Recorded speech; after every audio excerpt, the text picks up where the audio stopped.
Hello दोस्तों, मैं lovely Shrivas फिर से आपका एक बार सीजी मैपोलॉजी में स्वागत करता हूं। दोस्तों, आज के सेशन में हम देखेंगे अनुपात और समानुपात रेशो एंड प्रोपोर्शनल के बारे में हम देखने वाले हैं कि यहाँ से जितने भी इंपॉर्टेंट हो सकते हैं और साथ में जितने भी टाइप के सवाल हो सकते हैं उन सभी टाइप को जो व्यापम द्वारा जितने भी एग्जाम दिए व्यापम प्लस से उन सभी सवालों को मैं लेकर आया हूँ आपके लिए। क्लियर दोस्तों? तो देखते हैं, पहला सवाल बनाने का तरीका भी बहुत बेहतरीन रहने वाला है। बहुत कम समय में बहुत कम कैलकुलेशन के साथ हम सवाल को देखेंगे, बेहतरीन अप्रोच के साथ देखेंगे। तो देखिएगा पहला सवाल क्या है। ये बोला गया है कि भाई एक परीक्षा में अंशुल ने अंग्रेजी में विज्ञान से दुगने अंक लिए। क्या बोला गया सवाल? एक तो अंग्रेजी में ना विज्ञान से दुगना अंक लेकर लाया है कौन? अंशुल।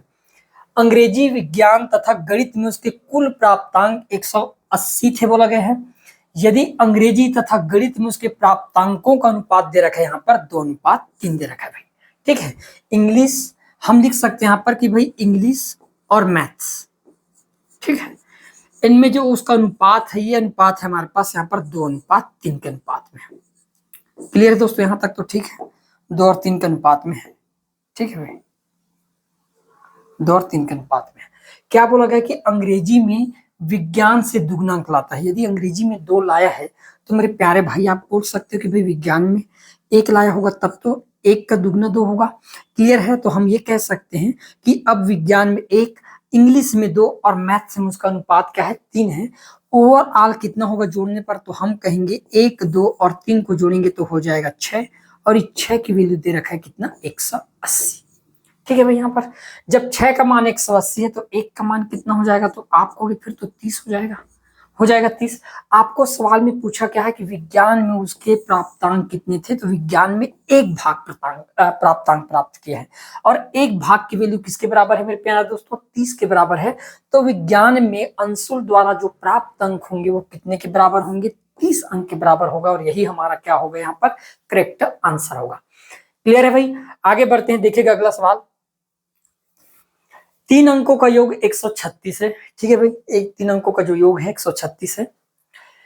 यदि प्रथम और द्वितीय अंकों का अनुपात 2:3 और द्वितीय और तृतीय अंकों का अनुपात 5:3 है, तो द्वितीय अंक क्या है आपसे पूछा गया है।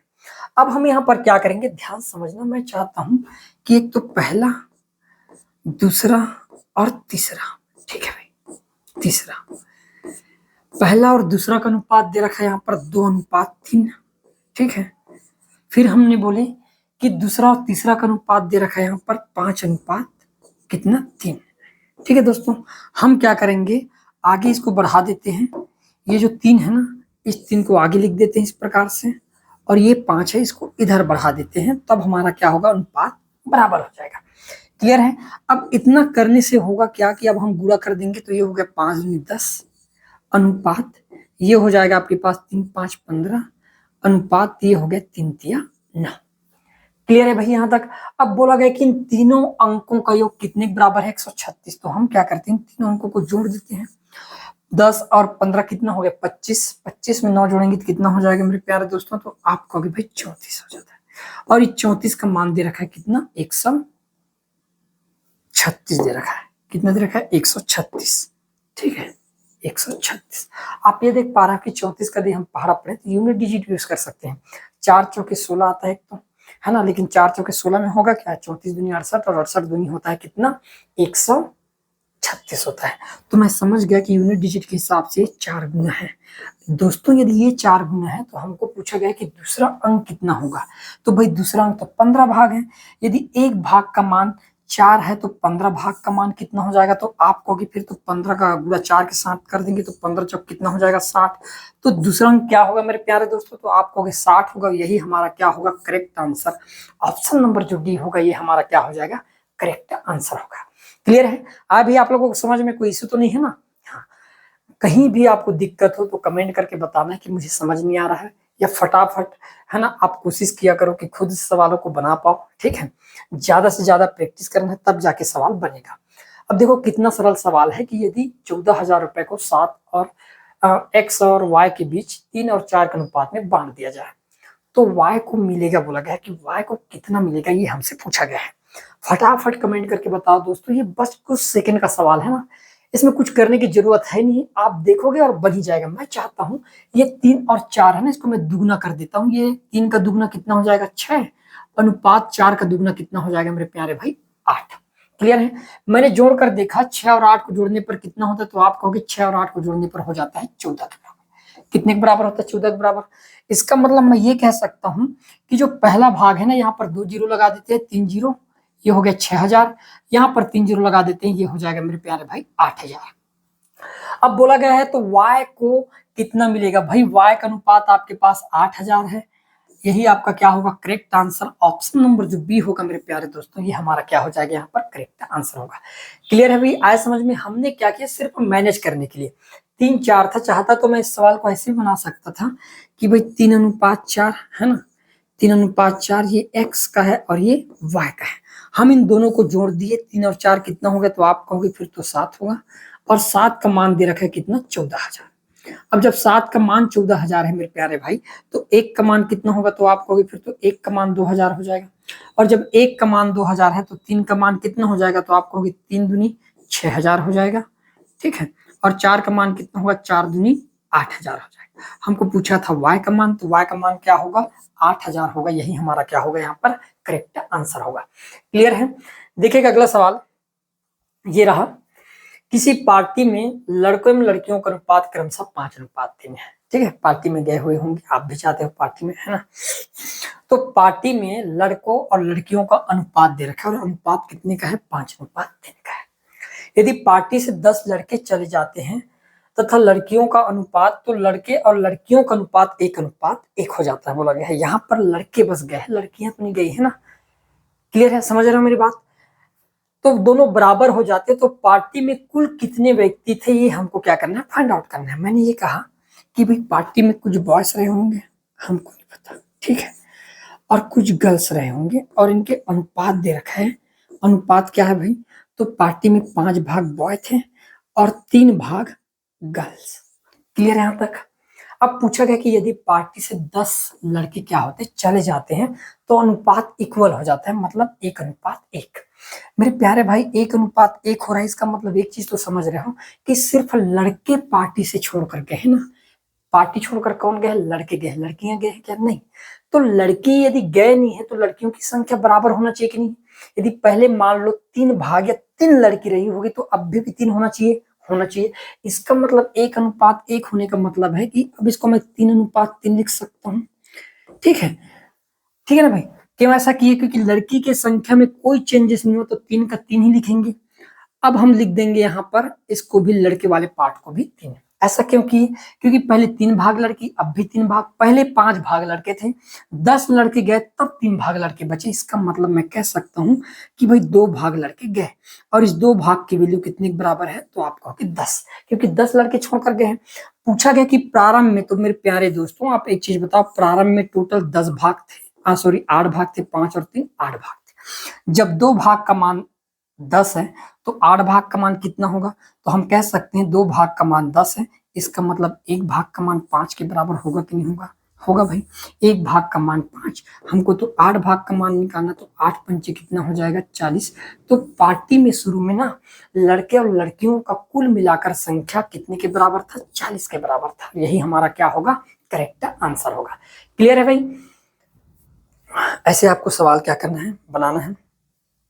देखिएगा अगला सवाल, 120 रुपए को ए, बी और सी में इस तरह से बांटा गया है कि ए को बी से 20 रुपए अधिक तथा सी से 20 रुपए कम मिले। यदि एक्स वाई जेड क्रमशः ए बी सी का हिस्सा दर्शाता है तो एक्स वाई जेड होगा, ये पूछा गया है हमको। ठीक है, यहां तक सबसे पहले मैं ये चाहता हूं, ध्यान समझना, मेरे पास 3 लोग हैं, एक तो ए, बी और ये सी। ठीक है भाई, यहां तक क्लियर है। मैं ये कहूं कि सबके अनुपात को इक्वल कर देता हूं। यहां पर बोला गया है कि ए को बी से 20 रुपए अधिक प्राप्त हुआ है, किसको, ए को, किससे, बी से।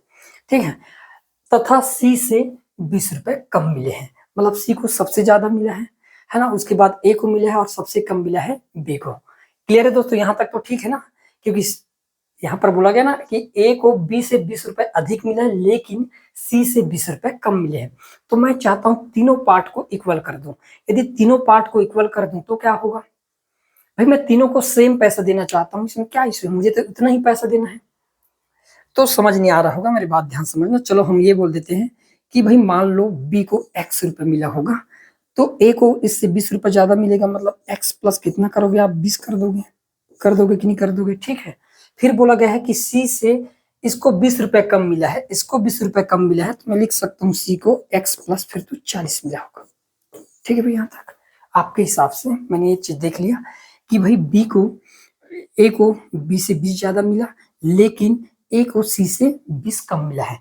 ओवरऑल यदि हम देखें मेरे प्यारे दोस्तों तो आप जोड़ोगे x और x कितना हो गया 3x और 20 और 40 कितना हो जाएगा 60 और ये टोटल पैसा के बराबर है। टोटल कितने पैसे हैं 120 रुपए, ठीक है।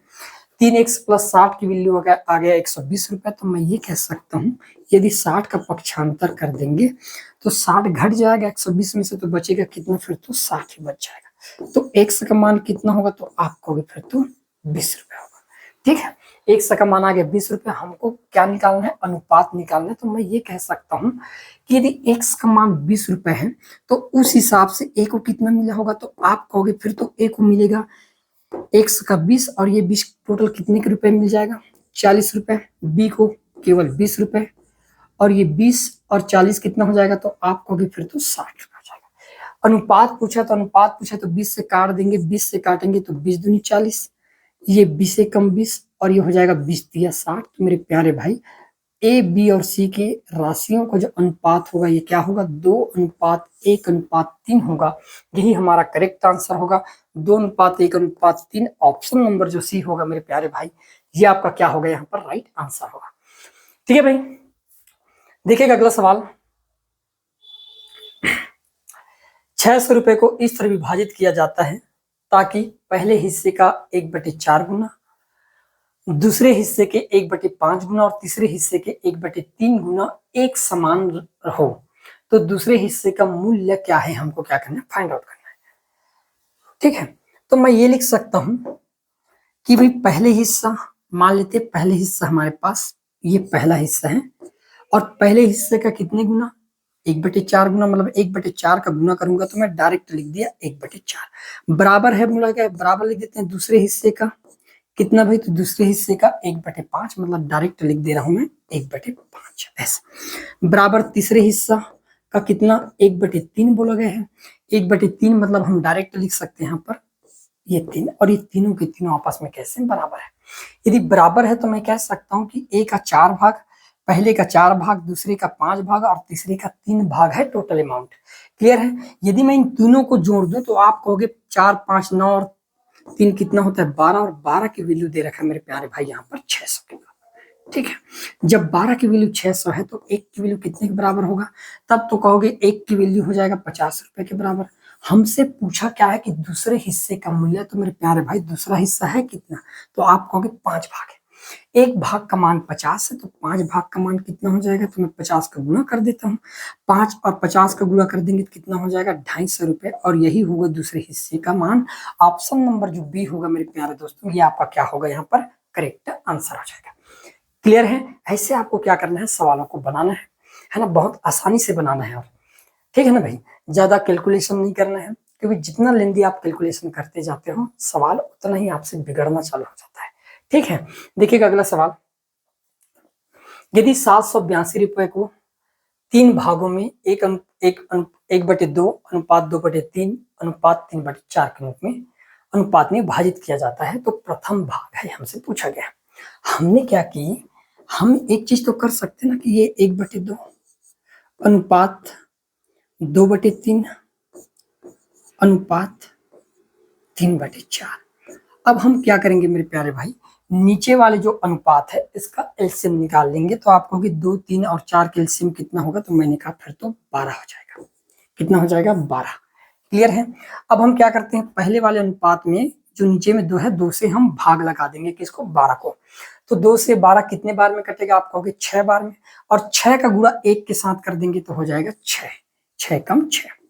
दूसरा भाग की बात करें, आप 3 से भाग लगाएंगे 12 को तो कितने बार में जाएगा, आप कहोगे 4 बार में, और 4 का गुणा 2 के साथ कर देंगे तो 4 दूनी 8। तीसरे भाग की यदि हम बात करें, 4 है नीचे में, 4 से भाग लगाएंगे तो 3 बार जाएगा, और 3 का गुणा ऊपर में करेंगे तो 3 तिया 9। मतलब ये पहली भाग, ये दूसरा भाग, और ये हमारे पास तीसरा भाग।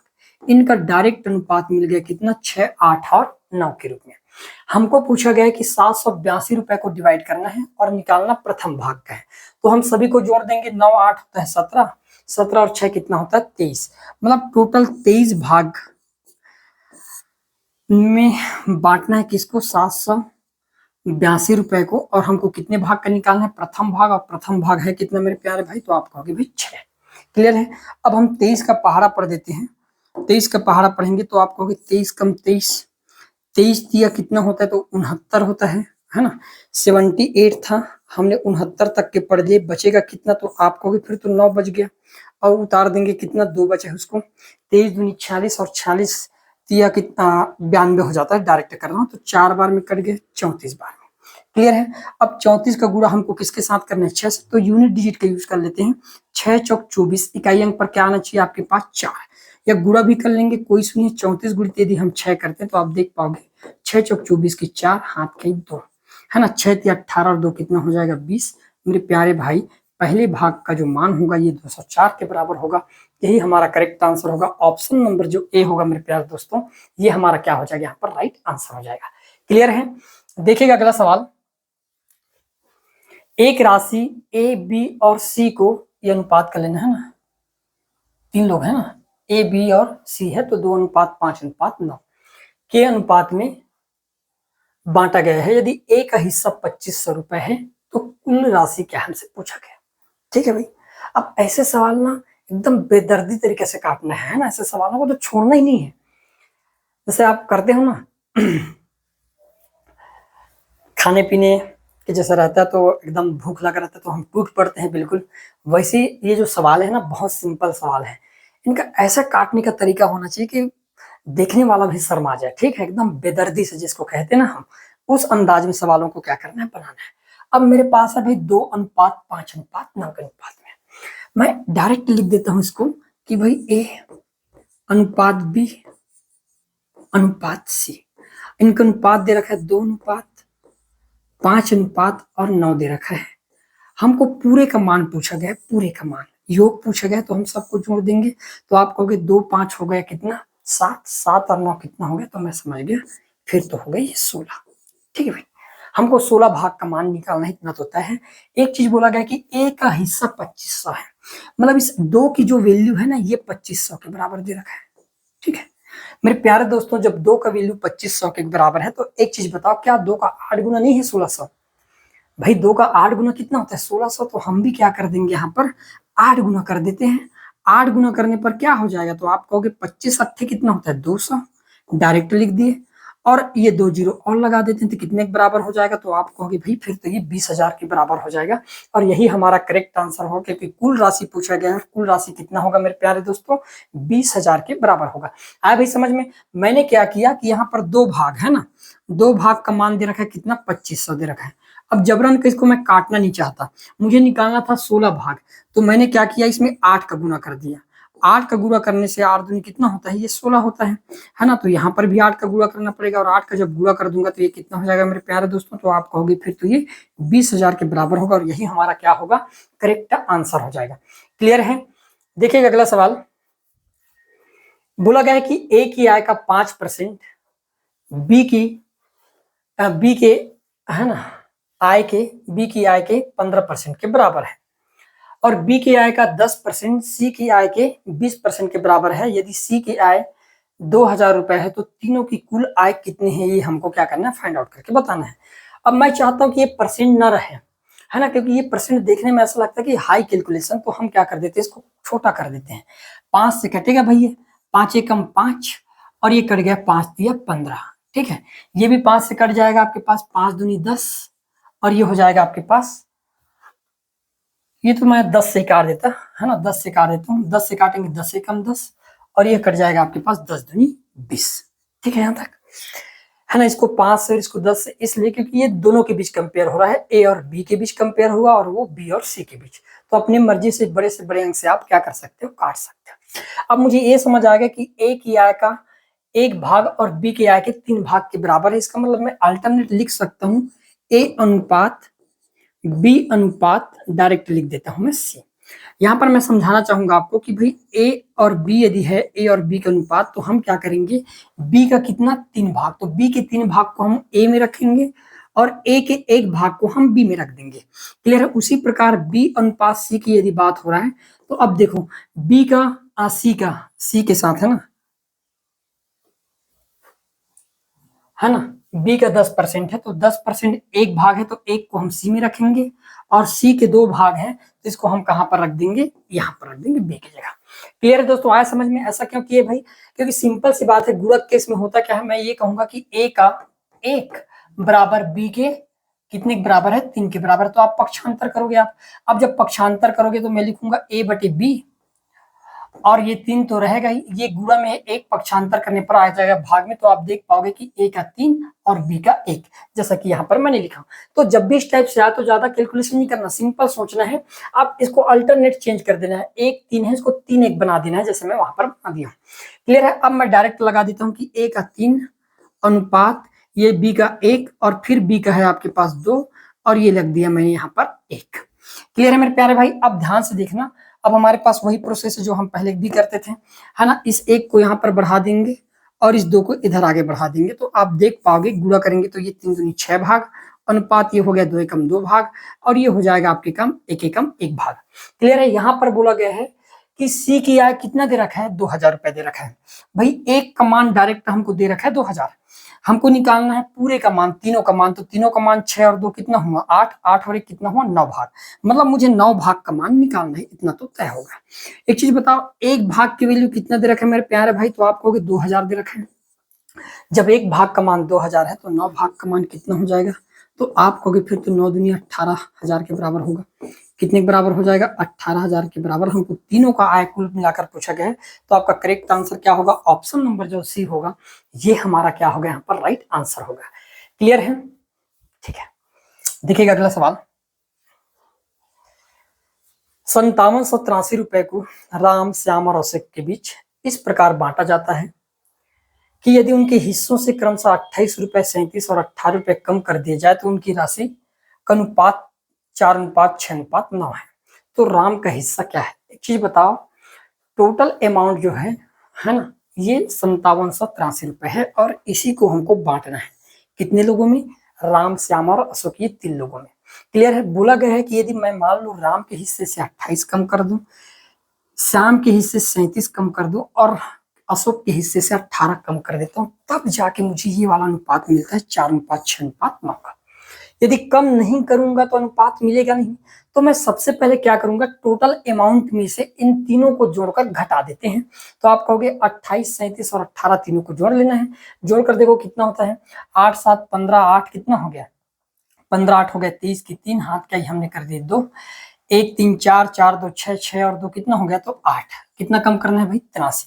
मतलब 5783 में से यदि मैं 83 कम कर दूंगा तो मेरे प्यारे भाई मेरे पास बचेगा कितना, 5700 बचेगा, है ना। मैं कम लिख रहा हूं लेकिन मैं पूरा एक्सप्लेन भी कर रहा हूं, ठीक है, समझना मेरी बात। मैंने सबसे पहले इन तीनों को जोड़ा, तीनों को जोड़ने पर कितना आ गया, 83 आ गया।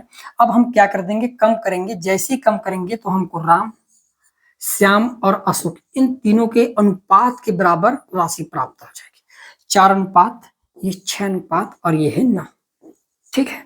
और इन तीनों का सम किसके बराबर होगा, तो हम कहेंगे राम, श्याम और ये अशोक, इन तीनों के राशि में 28, 37 और 18 रुपए कम करने के बाद जो अनुपात बना है, इन अनुपात का योग कितने के बराबर होगा, तो आप कहोगे 4 6 10, 10 और 9 कितने के बराबर हो गए, 19। और ये 19 की वैल्यू किसके बराबर है, तो मैंने कहा 5700 के बराबर है। अब 5700 कहाँ से आ गए, मैंने 5783 में से इस 83 को घटा दिया।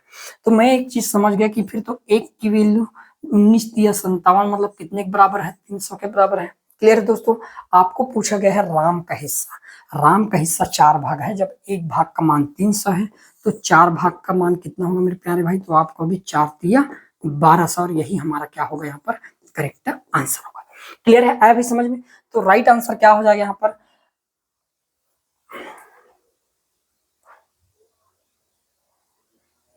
कहां पर गड़बड़ हो गया? 19 ठीक है।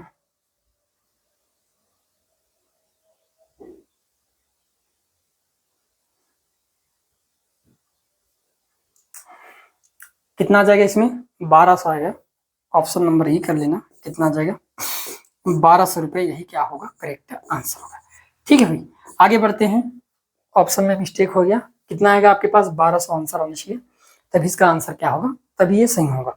क्लियर है? देखिएगा अगला सवाल। ए तथा बी के आय का अनुपात, यहाँ पर अनुपात डाल देना है ना, अनुपात। ए और बी के आय का अनुपात 3:2 और खर्च का अनुपात 5:3 है। ठीक है भाई, यदि दोनों 200 रुपए की बचत करते हैं तो ए का आय है, ये हमसे क्या है पूछा गया है। अब हमको एक चीज पता है कि एक हो गया हमारे पास आय मतलब इनकम, और एक होता है खर्च मतलब एक्सपेंडिचर। ठीक है, ये बात हो रहा है। अब आय का अनुपात कितना दे रखा है भाई ए और बी का? तो हम कहेंगे ए और बी के जो आय का अनुपात है ये 3:2 के अनुपात में। ठीक है, यहाँ तक। खर्च की बात करें तो खर्च का अनुपात कितना है? 5:3 दे रखा है ना, 3 दे रखा है। ठीक है, हमको पूछा गया है कि भाई ए का आय क्या होगा यदि ये दोनों है ना, प्रत्येक की बात चला, प्रत्येक 200 रुपए की बचत करते हैं। ए भी 200 रुपए बचाता है और बी भी 200 रुपए बचाता है। और एक चीज बताओ मेरे प्यारे दोस्तों, हमको इतना तो पता होगा कि आय में से यदि हम खर्च को घटाते हैं तो डायरेक्ट हमको बचत मिलता है। क्लियर है? और दोनों यदि समान राशि बचा रहा है, इसका मतलब उन दोनों के बीच का डिफरेंस जो होगा वो भी समान होगा।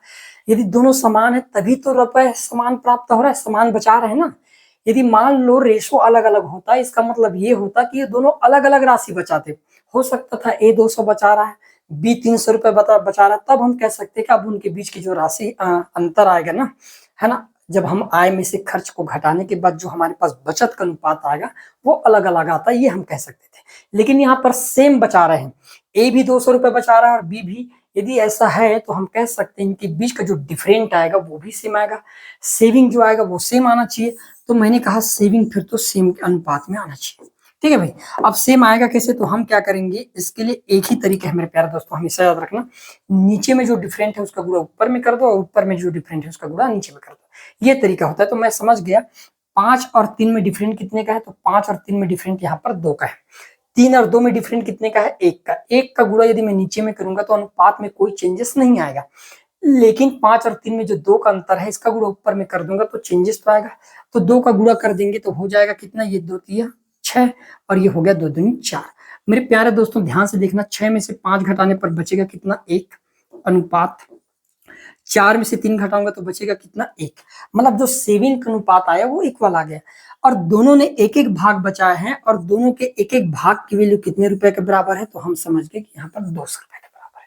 ठीक है भाई, जब एक का मान 200 रुपए है, हमको पूछा है एक आय पूछा गया, तो एक आय तो 6 भाग है।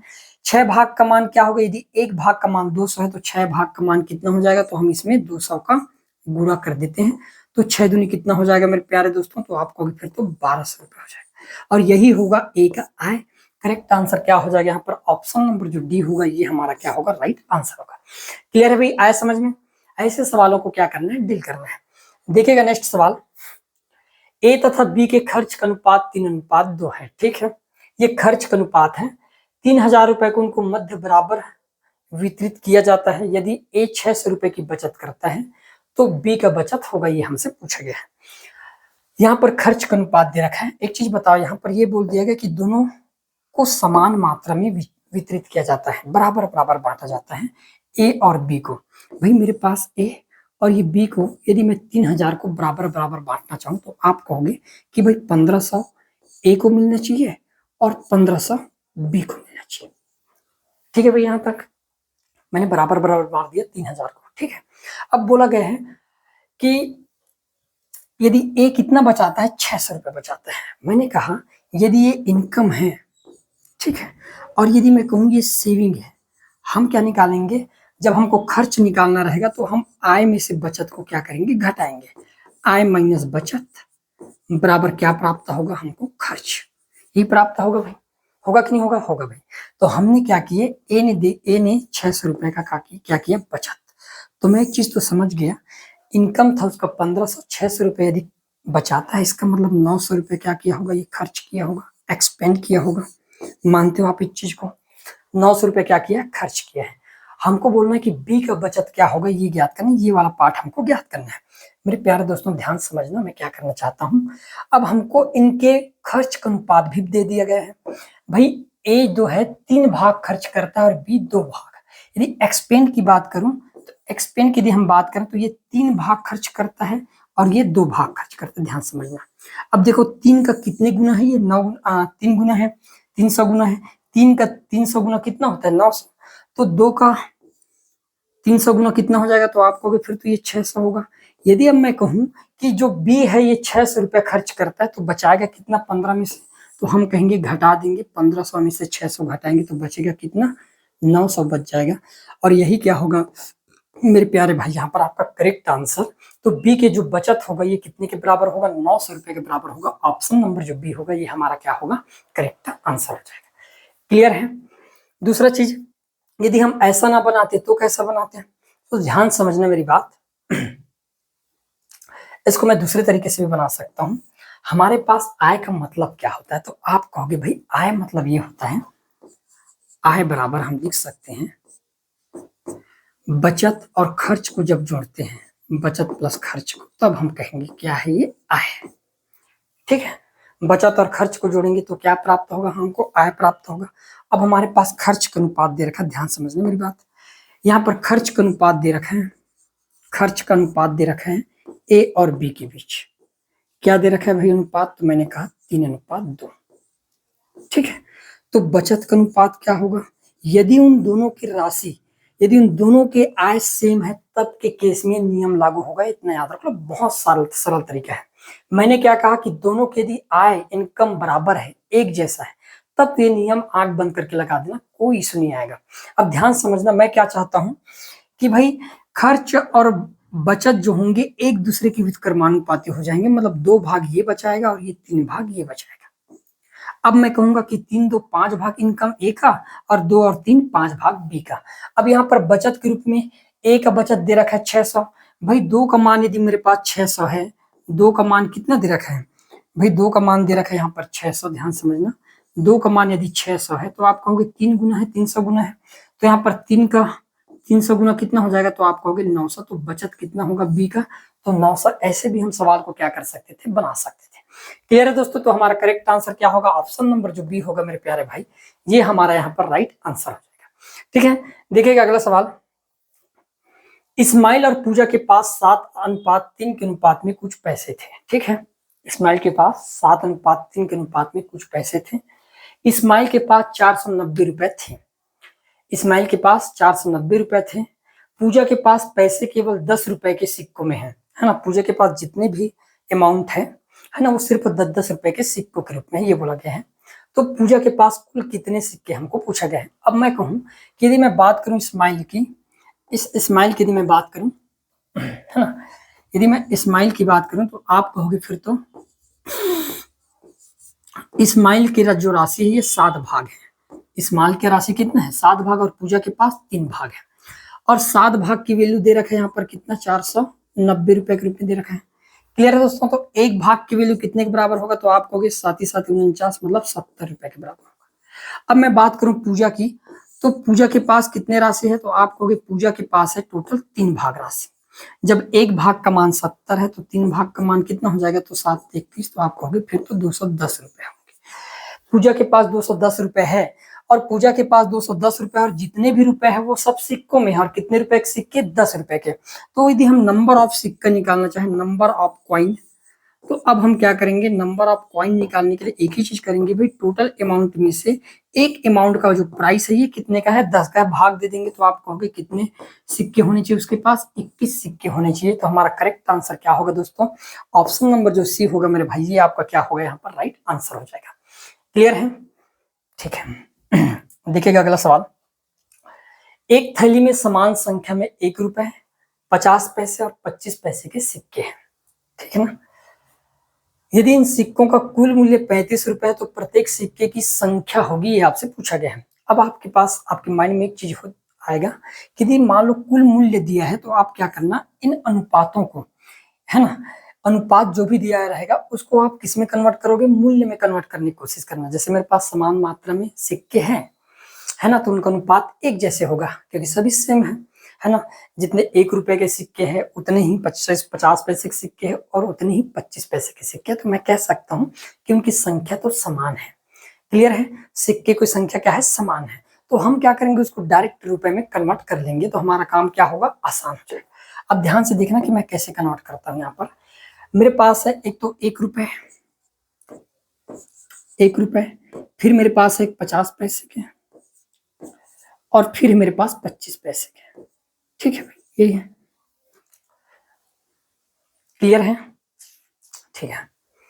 अब मैं चाहता हूं अपने अकॉर्डिंग, मान लिया कि इनको, मान लो इनकी संख्या 4-4 कर दिया जाए, मेरी गणना आसान हो जाए और कुछ नहीं। मैं सिर्फ अपनी कैलकुलेशन को आसान करने के लिए करता हूं। मान लो 1 रुपए के सिक्कों की संख्या भी 4 हो जाए, 50 पैसे के सिक्कों की संख्या भी 4 हो जाए, और 25 पैसे के सिक्कों की संख्या भी 4 हो जाए।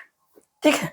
अब बताओ, यदि आपके पास 1 रुपए के 4 सिक्के हैं तो आप कहोगे उसका प्राइस कितना होगा, तो मैंने कहा फिर तो 4 रुपए ही होगा। कितना हो जाएगा भाई, 4 रुपए।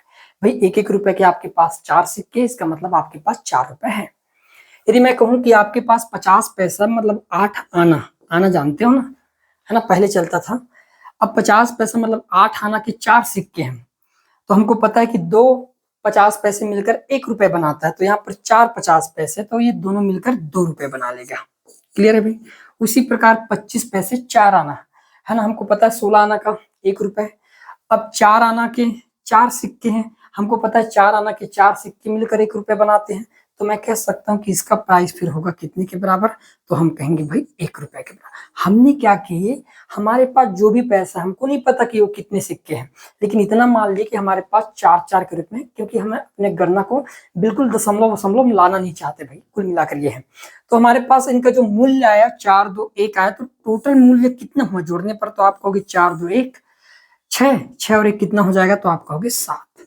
और 7 की वैल्यू यहाँ पर कितने रुपए के बराबर है, तो आप कहोगे भाई 35 रुपए के बराबर। जब 7 का मान 35 है तो मेरे प्यारे भाई 1 का मान कितने के बराबर होगा, तो आप कहोगे 5 रुपए के बराबर। 1 की वैल्यू किसके बराबर होगा, 5 के बराबर होगा। जब 1 की रुपए नहीं बोल सकते यहाँ पर, है ना, रुपए नहीं बोलेंगे क्योंकि ये भी आपके पास रुपए में आया था, तो रुपए टू रुपए कट जाएगा। 1 की वैल्यू 5 के बराबर है, हमको पूछा गया है तो प्रत्येक सिक्के की संख्या, मैंने प्रत्येक सिक्के की संख्या को कितना मानकर चला हूं, 4। जब 1 का मान 5 है, 1 का मान जब 5 है मेरे प्यारे दोस्तों, तो 4 का मान कितना हो जाएगा, तो आपको 4 पंची फिर तो 20 होगा। तो प्रत्येक प्रकार के सिक्कों की जो संख्या होगी वो 20-20 की होगी, और आपका करेक्ट आंसर क्या होगा, ऑप्शन नंबर जो बी होगा, ये हमारे यहाँ पर क्या हो जाएगा, राइट आंसर हो जाएगा। क्लियर है। देखिएगा अगला सवाल, एक बैग में 30 रुपए के रूप में 1 रुपया 50 पैसे 25 पैसे के सिक्के 1:6:4 के अनुपात में है।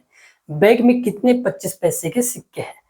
अब यहाँ पर भी आपको मूल्य दे रखा है, लेकिन उसका अनुपात भी दे रखा है आपके पास, है ना, अनुपात दे रखा है, तो हमारा काम अब क्या हो गया, आसान हो गया। मैंने कहा एक तो मेरे पास 1 रुपए,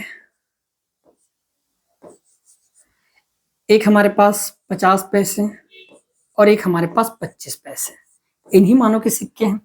और इनका अनुपात क्या दे रखा है, तो मैंने कहा 1:6 अनुपात कितना दे रखा है, तो मैंने कहा 4। मेरे प्यारे दोस्तों एक चीज बताओ, यदि आपके पास 1 रुपए के 1 सिक्के हो जाए, 1 रुपए के यदि 1 सिक्के हो जाए तो आपके पास कितने रुपए होगा, तो आप कहोगे फिर तो यदि 1 रुपए के 1 सिक्के हैं मतलब मेरे पास 1 रुपए तो होगा ही। क्लियर है। दूसरा बात करें कि मान लो आपके पास 50 पैसे के 6 सिक्के हैं, 50 पैसे कितने सिक्के हैं, 6 सिक्के हैं, इसका मतलब इसका प्राइस क्या होगा, 2 50 पैसा मिलकर 1 रुपए बनाता है, तो 6 50 पैसे है आपके पास, तो हम क्या कहेंगे, ये 3 रुपए बना लेगा। क्लियर है। उसी प्रकार 25 पैसे के 4 सिक्के, अभी बताया हूं कि 4 25 पैसे के सिक्के मिलकर 1 रुपए बनाता है, तो इसका प्राइस कितना हो जाएगा, तो आप कहोगे भाई 1 रुपए हो जाएगा। टोटल सम कितने के बराबर होगा, तो मैंने कहा 1 3 4 और 1 कितना हो जाएगा, 5 रुपए, और इसकी वैल्यू दे रखा है यहाँ पर 30 रुपए के बराबर, क्योंकि टोटल अमाउंट है। हम यदि काटेंगे तो आप कहोगे 1 की वैल्यू किसके बराबर आ जाएगा, 6 के बराबर। क्लियर है दोस्तों। जब 1 की वैल्यू 6 के बराबर है, आपसे पूछा गया 25 पैसे के सिक्के, तो मेरे प्यारे भाई अब यहाँ पर मान नहीं रख, ये सिक्कों का अनुपात ये है, ये सिक्कों का अनुपात है हमारे पास, है ना। हमारे पास 25 पैसे के सिक्कों की संख्या 4 भाग है, 1 का मान जब 6 होता है तो 4 का मान कितना हो जाएगा, तो मैंने कहा 6 चौके फिर तो 24 होगा। तो 25 पैसे के सिक्कों की जो संख्या होगी मेरे प्यारे दोस्तों वो 24 की होगी। आपका करेक्ट आंसर क्या होगा, ऑप्शन नंबर जो ये होगा ये हमारा क्या हो जाएगा, यहाँ पर राइट आंसर हो जाएगा। क्लियर है। देखिएगा अगला सवाल, 12 तथा 30 के तृतीय समानुपाती और 9 और 25 के मध्य अनुपाती का अनुपात क्या होगा, ये पूछा गया है। अब आपके माइंड में एक चीज आ रहा होगा, जो तृतीय अनुपाती होता है इसका कॉन्सेप्ट क्या होता है। तो जो तृतीय अनुपाती होता है, जो थर्ड वाला होता है, इसका कॉन्सेप्ट होता है कि भाई बी के स्क्वायर अपान ए, और आपके पास मध्य अनुपाती जो होता है, आपके पास मिडिल वाला, वो उसका होता है, मैं डायरेक्ट लिख दे रहा हूं, मिडिल वाला जो होता है आपके पास इसका हो जाता है भाई, जो भी रहे ये अंडर रूट में लिख देते हैं a इंटू बी। यही हमारे पास क्या है, फार्मूला है। ये हमारे लिए a की वैल्यू है और ये b की वैल्यू है। उसी प्रकार ये हमारे लिए a की वैल्यू है और ये हमारे लिए b की वैल्यू है। अब बताओ b यहाँ पर क्या है, आपके पास 30 है, तो 30 का वर्ग कर देंगे। 30 का वर्ग कितना हो जाएगा, आप कहोगे 900 हो जाएगा। क्लियर है भाई। यहाँ पर a का मान कितना दे रखा है, 12। इन दोनों के बीच अनुपात निकालना है ना। और यहाँ पर लिख देंगे हम ये कि अंडर रूट लगा ही देते हैं, क्या दिक्कत है। ये 9 गुणित कितना हो जाएगा, तो आपको आगे भाई 25। क्लियर है मेरे प्यारे भाई। अब ध्यान से देखना, यदि मैं 12 से काटूं तो 12 से कितने बार में कटेगा, तो आपके माइंड में आएगा 12 कम 12, 12 सत्ते कितना होता है 84, बच गया 6, 12 पंचे 60, 75 बार। ठीक है। यहाँ से 9 का वर्गमूल निकलेगा 3 और 25 का वर्गमूल निकलेगा 5, 5 से कट रहा है 5 एक कम 5, अब 15 5 75 और कट जाएगा क्या, ये तो 3 से भी कट रहा है ये फिर तो, है ना। 3 एक कम 3 और 3 5 15 और ये 1। ठीक है। तो अनुपात क्या मिला मेरे प्यारे भाई, तो हम कहेंगे 5:1 प्राप्त होगा और यही हमारा क्या होगा, करेक्ट आंसर हो जाएगा। ऑप्शन नंबर जो यहाँ पर बी होगा मेरे प्यारे दोस्तों, ये हमारा यहाँ पर क्या होगा, राइट आंसर होगा। क्लियर है भाई। देखिएगा अगला सवाल, 45, 35, 65 और 50 में कौन सी संख्या जोड़ी जाए कि नई संख्या समानुपात हो। अब इस टाइप के सवाल में, है ना, कई बार हम क्या करते हैं, ऑप्शन के अकॉर्डिंग चेक करते हैं, कोशिश करते हैं और फंसते भी हैं। क्योंकि ऑप्शन के अकॉर्डिंग यदि हम चेक कर रहे हैं और पहला ऑप्शन मैच कर गए तो अच्छी बात है, नहीं तो ये जबरन का टाइम ले लेगा।